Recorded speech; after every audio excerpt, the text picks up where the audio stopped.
ఈరోజు ప్రభుత్వ ఆధ్వర్యంలో నిర్వహిస్తున్న ఏ స్కూల్స్ కానీ కాలేజీలు కానీ ఏవైనా ఒక్క రూపాయి కూడా కరెంటు బిల్లు కట్టాల్సిన అవసరం లేదు. వాళ్ళకు ఉచిత కరెంటు ఇవ్వడం ద్వారా వాళ్ళ విద్యా ప్రమాణాలు పెంచాలి అని చెప్పి ఈరోజు స్పష్టంగా మన ప్రభుత్వం నిర్ణయం తీసుకున్నది. ఇదే కాకుండా ఈరోజు డైట్ ఛార్జెస్ మెనూను కూడా మనం రిఫార్మ్ చేసుకొని ఒక మంచి డైట్ ఛార్జెస్ ఇవ్వడమే కాకుండా అధికారులను కూడా ప్రతిరోజు మీతో పాటు తినే విధంగా మీ బోధన సిబ్బంది, బోధనేతర సిబ్బంది, కలెక్టర్లకు, జిల్లా స్థాయి అధికారులకు కూడా నేను ఆదేశాలు ఇచ్చిన. ఖచ్చితంగా వారంలో మీరు 2 రోజులు 3 రోజులు ఈ పాఠశాలలు పర్టికులర్గా రెసిడెన్షియల్ స్కూల్స్ విజిట్ చేయాలా, విద్యార్థులతో కూర్చొని భోజనం చేయాలి, భోజనం యొక్క నాణ్యత ఏ విధంగా ఉందో రిపోర్ట్ చేయాలి. అదేవిధంగా ఎమ్మెల్యేలకు, మంత్రులకు కూడా వాళ్ళు ఎక్కడ క్షేత్రస్థాయిలో విజిట్లకు పోయినా తప్పకుండా పాఠశాలల్ని సందర్శించాలి అని చెప్పి ఆదేశాలు ఇవ్వడం జరిగింది. ఐఏఎస్, ఐపీఎస్ అధికారులు కూడా ఇక ముందు మీ దగ్గరకు వచ్చి మీ లోకల్గా ఉండే ఎస్ఐలు, ఎంఆర్ఓలు, ఎంపీడీఓలే కాదు, మీ జిల్లా కలెక్టర్లు, మీ జిల్లా ఎస్పీలు, ఉన్నతాధికారులు కూడా మీ పాఠశాలల్లోకి వచ్చి మీ పిల్లలందరినీ కలిసి అసలు మీకున్న సాధక బాధకాలు తెలుసుకొని మీ బోధన విషయంలో కానీ మీ భోజన విషయంలో కానీ ఉన్న నాణ్యత ప్రమాణాలను పరిశీలించడానికి అధికారులందరికీ ఆదేశాలు ఇవ్వడం జరిగింది. ఇంక్లూడింగ్ చీఫ్ సెక్రటరీ క్షేత్రస్థాయిలో పర్యటనలు చేయమని మన ప్రభుత్వం ఆదేశాలు ఇచ్చింది. భవిష్యత్తులో మీ కలెక్టర్లు, మీ ఎస్పీలు మీ దగ్గర వచ్చి కూర్చుంటారు. మీరు వాళ్ళని చూసి ఇన్స్పైర్ కావచ్చు. ఐఏఎస్, ఐపీఎస్లు అయితే ఏ రకంగా మీరు రాణించవచ్చో, భవిష్యత్తులో మీకు ఒక రోల్ మోడల్ ఉండాలి అని అంటే ప్రజాప్రతినిధులతో పాటు ఉన్నతాధికారులు కూడా మీ హాస్టల్స్ మీ దగ్గరికి వస్తే ఖచ్చితంగా వాళ్ళందరూ కూడా మిమ్మల్ని ఇన్స్పైర్ చేసే అవకాశం ఉంటుంది. వాళ్ళకు కూడా అందుకే ఆదేశాలు ఇచ్చినాం. ఇదే కాకుండా ఈరోజు డాక్టర్లుగానో, లాయర్లుగానో, ఇంజనీర్లుగానో, ముఖ్యంగా ఇంజనీరింగ్ సైడ్ ఎవ్రీ ఇయర్ మనం ఆల్మోస్ట్ 1,00,000 నుంచి 1,10,000 మంది ఇంజనీరింగ్ విద్యార్థులు పట్టాలు తీసుకొని బయటకు వస్తారు. ఉద్యోగాలు 10,000 మందికి కూడా వస్తలేవు. దీని కారణం ఏంది అంటే పట్టా సర్టిఫికేట్ తీసుకుంటారు కానీ వృత్తి నైపుణ్యం ఉండడం లేదు, స్కిల్ లేకపోవడం వల్ల. అందుకే ఈరోజు డిప్లొమా నుంచి certificate course, diploma course, degree course ఏది మీ సర్టిఫికేట్ వచ్చినా మీకు నైపుణ్యం లేకపోతే మీకు ఉద్యోగ ఉపాధి అవకాశాలు రావు. మీరు ఉద్యోగం చేయడమే కాదు, 10 మందికి ఉద్యోగాలు ఇవ్వాలంటే మీలో నైపుణ్యం పెరగాలి. అందుకే తెలంగాణ రాష్ట్రంలో 75 ఐటీఐలను, ఇండస్ట్రియల్ ట్రైనింగ్ ఇన్స్టిట్యూట్స్ 50-60 సంవత్సరాల క్రితం మొదలు పెడితే వాటి సిలబస్ ఆ రోజుల్లోనే నిర్ణయించారు. ప్రపంచం ఎంతో వేగంగా అభివృద్ధి పదం వైపు నడుస్తుంది కానీ అక్కడ సిలబస్ మాత్రం మారలే. మనం పుట్టకముందు ఉన్న సిలబస్ ఈరోజు మనం అక్కడ ట్రైనింగ్ తీసుకుంటున్నాం. ప్లంబరో, ఎలక్ట్రీషియనో, మెకానికో, లేకపోతే ఇతర చాలా అంశాల పట్ల మనం ట్రైనింగ్ తీసుకుంటున్నాం. కానీ అది బయటకు వస్తే మనం ఇక్కడ నేర్చుకుంటున్న దానికి బయట ప్రపంచంలో ఉన్నదానికి ఏమాత్రం పొంతం లేదు. ఎంతో అవుట్డేటెడ్ అయిపోయిన సిలబస్ నేర్చుకుంటున్నాం. అందుకే టాటా ఇన్స్టిట్యూట్తో మాట్లాడి, టాటా కంపెనీతో మాట్లాడి ఈ రాష్ట్రంలో ఉన్న 75 ఐటీఐలను ఏటీసీలుగా, ఏటీసీ అంటే advanced technology centres, skill upgradation, ఆ ఐటీఐలలో చేరుతున్న వేలాది మంది విద్యార్థులకు టాటా సంస్థ, తెలంగాణ రాష్ట్ర ప్రభుత్వం కలిసి అప్గ్రేడ్ చేయడానికి 2,400 రూపాయలు ఖర్చు పెడితే, 2,400 కోట్ల రూపాయలు మనం ఖర్చు పెడితే 2,100 కోట్ల రూపాయలు టాటా కంపెనీనే ఖర్చు పెడుతుంది. రాష్ట్ర ప్రభుత్వం కేవలం 300 కోట్లే. 14% స్టేట్ గవర్నమెంట్ పెడితే 86% టాటా సంస్థ పెట్టి ఈ 75 ఐటీఐలను ఏటీసీలుగా అప్గ్రేడ్ చేసి అందులో చేరుతున్న వాళ్ళకి ఈనాడు పోటీ ప్రపంచంలో ఏ టాలెంట్ అవసరం ఉందో ఆ టాలెంట్ నేర్పించి వాళ్ళకు ఉద్యోగాలు కూడా టాటా కంపెనీ ఇవ్వడానికి ఈరోజు ముందుకు వచ్చింది. ఇది ఒక గొప్ప మార్పు తెలంగాణ రాష్ట్రంలో. 75 సంవత్సరాల తర్వాత ఒక ప్రైవేట్లో 100% సక్సెస్ స్టోరీ ఉన్న ఒక ప్రముఖ సంస్థ రాష్ట్ర ప్రభుత్వ భాగస్వామ్యం తీసుకొని 2,400 కోట్ల రూపాయలు ఖర్చు పెట్టి గవర్నమెంట్ మీద భారం పడకుండా రోబోస్ కూడా ఐటీఐలలో, ఏటీసీలలో ఈరోజు వాళ్ళు పెడుతున్నారు. వాళ్ళ ఇన్స్ట్రక్టర్స్ను వాళ్ళే తీసుకొస్తున్నారు. మన దగ్గర ఉన్న ఇన్స్ట్రక్టర్లకు కూడా వాళ్ళే ట్రైనింగ్ ఇస్తున్నారు.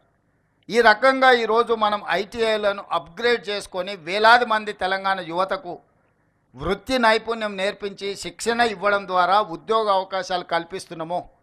మీరు వెనక్కి వెళ్ళి మీ గ్రామాలకు వెళ్ళినప్పుడు మీ అన్నలకు మీ కుటుంబ సభ్యులకు స్పష్టంగా చెప్పండి, ఈరోజు ఐటీఐలో చేరితే 100% మీకు ఉద్యోగం వస్తుంది. చేరడం ద్వారా మనం మన భవిష్యత్తుని తీర్చిదిద్దుకోవాలి. ఆ సర్టిఫికెట్ కోర్సులు చదవడం ద్వారా మీకు కనీసం నెలకు 30,000 40,000 సంపాదించుకునే అవకాశం ఉంది. అదేవిధంగా ఇంజనీరింగ్ కాలేజీలలో చేరుతున్న వాళ్ళకు కూడా 4 years డిగ్రీ ఉంటే 4 years వాళ్ళు థియరీలే చదువుకుంటున్నారు. చదువు అయిపోయిన తర్వాత బయటకు వస్తే ప్రాక్టికల్ ఎక్స్పీరియన్స్ లేకపోవడం వల్ల ఉద్యోగ అవకాశాలు రావడం లేదు. అందుకే ఈరోజు ఇంజనీరింగ్ కాలేజీలలో ఉన్న సిలబస్ని కూడా 2 సంవత్సరాలు వాళ్ళు థియరీ నేర్చుకుంటే 2 సంవత్సరాలు ప్రాక్టికల్గా కంపెనీస్లకి వెళ్ళి పెద్ద పెద్ద మల్టీనేషనల్ కంపెనీలలో వాళ్ళు పోయి శిక్షణ పొందే విధంగా ఆ టైంలో వాళ్ళకి ఆ సంస్థలు కూడా స్టైఫండ్ ఇచ్చే విధంగా ఈరోజు మనం కంప్లీట్గా సిలబస్ విధానాన్ని మార్చుకొని ఇంజనీరింగ్ గ్రాడ్యుయేట్స్ను కూడా సాంకేతికంగా వాళ్ళ నైపుణ్యం పెంచి ఈరోజు వాళ్ళను కూడా నిష్ణాతులుగా తయారు చేయడానికి ఈరోజు మన ప్రభుత్వం ఒక నిర్ణయం తీసుకుంది. ఇదే కాదు, ఈరోజు యంగ్ ఇండియా స్కిల్స్ యూనివర్సిటీ ప్రభుత్వ ఆధ్వర్యంలో చాలా యూనివర్సిటీలు ఉన్నాయి. యూనివర్సిటీలు అనుకున్నంత స్థాయిలో పనిచేయకపోవడం వల్ల యంగ్ ఇండియా స్కిల్స్ యూనివర్సిటీ అని ఈ రంగారెడ్డి జిల్లాలోనే మనము మహేశ్వరం శాసనసభ నియోజకవర్గ పరిధిలో 60 ఎకరాలలో ఒక యూనివర్సిటీ నిర్మించుకుంటున్నాం. దీనికి పీపీపీ మోడల్ అంటే పబ్లిక్ ప్రైవేట్ పార్ట్నర్షిప్. ఈరోజు మహీంద్రా వెహికల్స్ మనం చూస్తున్నాం. అంత పెద్ద కార్పొరేట్ సంస్థ యజమాని ఈరోజు young India skill university chairperson, అతనే బోర్డ్ చైర్మన్గా ఉంటాడు. అందులో రెడ్డి ల్యాబ్స్ కానీ అరబిందో కానీ ఇతర ఫార్మా కానీ ఐటీ కానీ డిఫరెంట్ కంపెనీలకు సంబంధించిన సీఈఓలు ఆ బోర్డు డైరెక్టర్స్గా ఉండి వాళ్ళే సిలబస్ తయారు చేసి వాళ్ళే విద్యార్థులను సెలెక్ట్ చేసి వాళ్ళే ట్రైనింగ్ ఇచ్చి సర్టిఫికెట్ కోర్సులు, డిప్లొమా కోర్సులు, డిగ్రీ కోర్సులు అందులో వాళ్ళకు నేర్పించి అందులో చదువుకున్న వాళ్ళందరినీ వాళ్ళే ఉద్యోగాలు ఇచ్చే విధంగా ఈరోజు మల్టీ టాలెంటెడ్ విద్యార్థులందరినీ కూడా శిక్షణ ఇచ్చి వాళ్ళ కంపెనీలలో తీసుకోవడానికి ఈరోజు యంగ్ ఇండియా స్కిల్స్ యూనివర్సిటీని ఈరోజు మనం ప్రారంభించుకున్నాం. దేశానికే ఆదర్శం ఈ యంగ్ ఇండియా స్కిల్స్ యూనివర్సిటీ. అదేవిధంగా స్పోర్ట్స్, మొన్ననే ఒలింపిక్ గేమ్స్ ఇవన్నీ చూసినాం. మనం 140 కోట్ల జనాభా ఉన్న మనము ఒక్క గోల్డ్ మెడల్ కూడా తెచ్చుకోలే. మరి ఇంతమంది యువత ఉండి మనము స్పోర్ట్స్లో రాణించకపోతే ప్రపంచ దేశాల ముందు మన దేశానికి అవమానం కాదా? నేను మొన్న సౌత్ కొరియా పోయి వచ్చిన. అక్కడ సౌత్ కొరియా స్పోర్ట్స్ యూనివర్సిటీ పోతే ఆ దేశానికి 32 మెడల్స్ వస్తే ఆ ఒక్క యూనివర్సిటీలోనే 16 మెడల్స్ వచ్చినాయి. ఒక అమ్మాయికి 3 గోల్డ్ మెడల్స్ వచ్చినాయి ఆర్చరీలో. అంటే ఒక అమ్మాయి ఆ యూనివర్సిటీలో చదువుకొని రాణిస్తే శిక్షణ తీసుకుంటే ఒకే అమ్మాయి ఒలింపిక్స్లో 3 గోల్డ్ మెడల్స్ సాధించింది. ఒక చిన్న దేశము హైదరాబాదు నగరంలో ఎంత జనాభా ఉందో టోటల్గా దేశంలో అంత జనాభా ఉంది. అట్లాంటి వాళ్ళు 32-34 మెడల్స్ ఒలింపిక్స్లో తెచ్చుకుంటే 140 కోట్ల జనాభా ఉన్న భారతదేశం గుడ్లప్పగిచ్చి చూస్తుంది. ఇది మన దేశానికే గౌరవం కాదు. అందుకే తెలంగాణ రాష్ట్రం ఆలోచించి 2028 ఒలింపిక్స్లో ఖచ్చితంగా గోల్డ్ మెడల్స్ తెలంగాణ రాష్ట్రానికి సంబంధించిన క్రీడాకారులే సాధించాలి అని యంగ్ ఇండియా స్పోర్ట్స్ యూనివర్సిటీని కూడా మనం ప్రారంభించుకుంటున్నాము. మొన్ననే మనం ఆర్డినెన్స్ తీసుకొచ్చిన అసెంబ్లీలో బిల్లు పాస్ చేసి స్పోర్ట్స్ యూనివర్సిటీతో పాటు స్పోర్ట్స్ అకాడమీ ఎవరైతే టాలెంటెడ్ పిల్లలు ఉన్నారో వాళ్ళకు పూర్తిగా గవర్నమెంట్ శిక్షణ ఇచ్చి వాళ్ళకి అన్ని వసతులు ఏర్పాటు చేసి క్రీడలలో వాళ్ళని రాణించే విధంగా వాళ్ళకి శిక్షణ ఇవ్వాలి అని ఈరోజు రాష్ట్ర ప్రభుత్వం నిర్ణయం తీసుకున్నది. ఈరోజు మనము క్రీడలలో రాణించకపోతే మన దేశం యొక్క గౌరవం ప్రతిష్ట ప్రపంచ దేశాల ముందు రాణించదు. వీటన్నిటిని దృష్టిలో పెట్టుకోవాలి. మనం మీకు తెలుసు నిఖత్ జరీన్ అని ఒక అత్యంత సామాన్యమైన కుటుంబం నిజామాబాద్ నుంచి బాక్సింగ్ ఛాంపియన్షిప్ సాధిస్తే ఆ అమ్మాయికి మనము స్పోర్ట్స్లో రాణించినందుకు DSP post group 1 DSP post డైరెక్ట్గా అన్ని మినహాయింపులు ఇచ్చేసి ఆ అమ్మాయిని డిఎస్పి అధికారిగా నియమించినాం. సిరాజ్ క్రికెట్లో రాణిస్తే అతనికి ఎడ్యుకేషన్ లేకపోయినా అతనికి పూర్తిగా రిలాక్సేషన్ ఇచ్చి అతను కూడా డిఎస్పి ఉద్యోగం ఇచ్చినాం.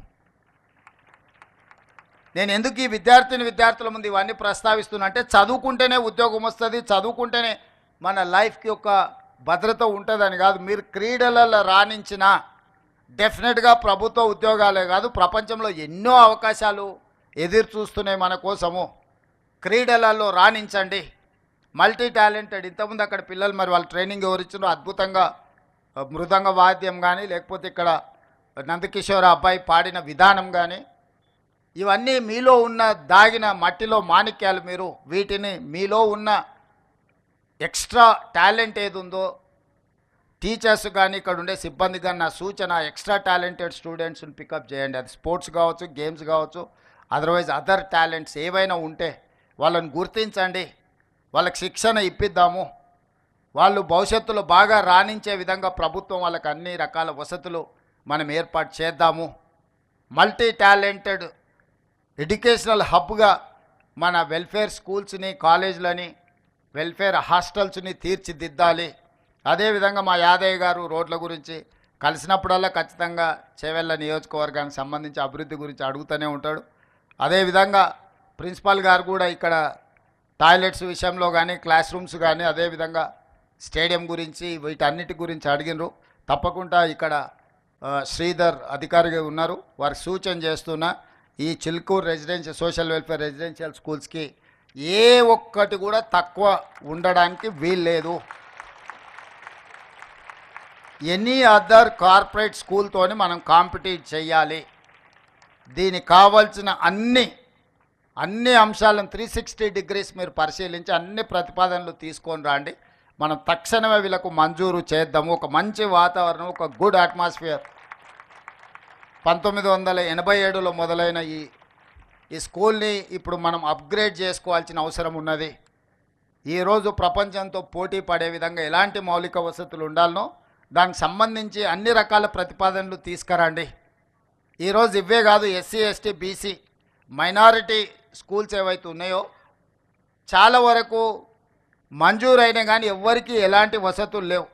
పోల్ట్రీ ఫార్మ్స్ బంద్ అయితే అందులోనో, లేకపోతే ఎవరైనా దివాలా తీసిన కాలేజీలు ఉంటే అందులోనూ ఈ రెసిడెన్షియల్ స్కూల్స్ నడుపుతున్నారు. దాంతో బాగా ఇబ్బంది ఎదుర్కొంటున్నారు. అందుకే young India integrated residential schools అని ఒక నూతన విధానం, దేశంలో ఎక్కడ లేని విధానం మనం తీసుకొచ్చినాం. చేవెళ్ళకు కూడా అది ఇస్తున్నాం. అంటే ప్రతి నియోజకవర్గంలో 25 ఎకరాలలో 120 నుంచి 150 కోట్ల వరకు పెట్టుబడి పెట్టి ఒక అద్భుతంగా కార్పొరేట్ స్కూల్స్ లెవెల్లో ఇన్ఫ్రాస్ట్రక్చర్ ఇచ్చి ఎస్సీ, ఎస్టీ, బీసీ, మైనారిటీ పిల్లలందరూ 2000 నుంచి 2500 మంది విద్యార్థులు ఒకే దగ్గర చదువుకునే విధంగా ఈరోజు మౌలిక వసతులు ఏర్పాటు చేయడానికి రాష్ట్ర ప్రభుత్వం నిర్ణయం తీసుకున్నది. అందుకే విద్యాశాఖ నా దగ్గర పెట్టుకున్నా, స్వయంగా ముఖ్యమంత్రిగా నేనే పర్యవేక్షిస్తున్న వీటన్నిటినీ. Young India integrated residential schools కావచ్చు, యంగ్ ఇండియా స్కిల్స్ యూనివర్సిటీ కావచ్చు, యంగ్ ఇండియా స్పోర్ట్స్ యూనివర్సిటీ కావచ్చు, ఆల్ వెల్ఫేర్ రెసిడెన్షియల్ స్కూల్స్, వీటన్నిటిని నేనే ప్రత్యక్షంగా పర్యవేక్షించి వీటిని పూర్తిగా కోల్పోయిన ప్రతిష్టను మళ్ళీ సాధించుకునే వరకు మనందరం కష్టపడి పనిచేయాలని చెప్పి ముఖ్యమంత్రి దగ్గర ఉంటైనా అధికారులు గౌరవంతోనో భయంతోనో సామాజిక బాధ్యతతోనో పనిచేస్తారన్న ఆలోచనతోని ఈరోజు మంచి అధికారులను నియమించడం జరిగింది. ఆ అధికారులందరికీ కూడా నా సూచన, ఇది మన బాధ్యత. ఈ పిల్లలు మన పిల్లలు, వీళ్ళు ఎవరో కాదు, వాళ్ళు అనాథలు కాదు, వాళ్ళు ఈ ప్రభుత్వం, ఈ రాష్ట్రం యొక్క సంపద. ఈ సంపదను తీర్చిదిద్దినప్పుడే ఈ తెలంగాణ పునర్నిర్మాణం అనేది వేగంగా మనం సాధించగలుగుతాము. ఈ యువతను మనం తెలంగాణ పునర్నిర్మాణంలో భాగస్వాములను చేయాలంటే నాణ్యమైన విద్యతో పాటు నాణ్యమైన శిక్షణ వీళ్ళకి ఇవ్వాలి, నాణ్యమైన మౌలిక వసతులను ఏర్పాటు చేయాల్సిన అవసరం మన అందరి మీద ఉన్నది. దానికి సంపూర్ణంగా ఎన్ని వేల కోట్ల రూపాయలని ఈసారి విద్యాశాఖకు 21,000 కోట్ల రూపాయలు కేటాయించినము. భవిష్యత్తులో ఇంకా నిధులు పెంచుతాము. ఇది ఖర్చు కాదు, భవిష్యత్ తరాలను నిర్మించడానికి పెడుతున్న పెట్టుబడి. ఈ పెట్టుబడి తెలంగాణను బలోపేతం చేస్తుంది, తెలంగాణను అభివృద్ధి పదం వైపు నడిపిస్తుంది, తెలంగాణ ప్రతిష్టను నిలబెడుతుంది. ఈరోజు ఈ వెల్ఫేర్ రెసిడెన్షియల్ స్కూల్స్, కాలేజెస్ మీద పెడుతున్న పెట్టుబడి మనం ఖర్చుగా చూడొద్దు, దీన్ని భవిష్యత్ తరాల పెట్టుబడిగా చూడాలి. అందుకే ఈ బాధ్యత, ఈ రెస్పాన్సిబిలిటీ నేనే తీసుకున్నా, నేనే స్వయంగా పర్యవేక్షిస్తా. భవిష్యత్తులో నేను కూడా ఎక్కడికి వెళ్ళినా రెసిడెన్షియల్ స్కూల్స్ విజిట్ చేస్తా, పిల్లలతో ఇంటరాక్ట్ అవుతా, మీ నాణ్యమైన భోజనం ఏ విధంగా ఉందో పరిశీలిస్తా. ఎవరైనా ఎక్కడైనా తప్పిదాలకు పాల్పడితే ఖచ్చితంగా వాళ్ళను శిక్షిస్తాము. మీరు స్పష్టంగా గుర్తుపెట్టుకోండి. ఎవరైతే బాధ్యత ఉందో, నేను విద్యార్థులకు కూడా మీరు మెస్ కమిటీలాగా పెట్టుకోండి.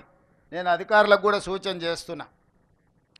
ఇదే విద్యార్థులను ఒక మెస్ కమిటీగా పెడితే వండే కాడ నుంచి వడ్డించే వరకు ఈ పిల్లలే స్వయంగా పర్యవేక్షించిండ్రు అనుకో, వాళ్ళ కోసం వండే వంట నాణ్యత ఉందా లేదా, వాళ్ళ కోసం వడ్డించే భోజనం నాణ్యత ఉందా లేదా అనేది పరిశీలించుకునే అవకాశం వాళ్ళకే ఇస్తే వాళ్ళు మానిటరింగ్ చేసుకుంటారు.